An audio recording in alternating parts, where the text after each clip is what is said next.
Hello, I just first wanted to say thank you so much for stopping by my poster. My name is Madison Jewell, and I am taking classes at Emporia State University.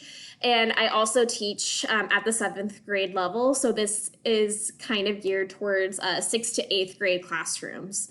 Now, I'm sure you can see by the poster that I will be talking about the primacy recency effect in the classroom, and kind of how it's the magic behind student content retention.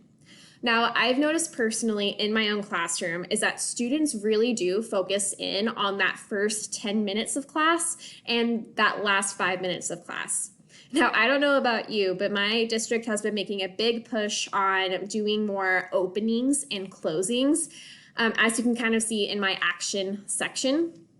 So I would be planning on helping understand how setting up your lesson plan so that way it has a really solid start for the first 10 minutes of class and teaching students the new information. And then also at the last 5 minutes of class, going back and kind of reviewing what you learned that day and making sure that they did understand the concept really does help the student learn. Now, I'm sure you're wondering, well, what about the other 30 minutes of my class? Like, what should I be doing there?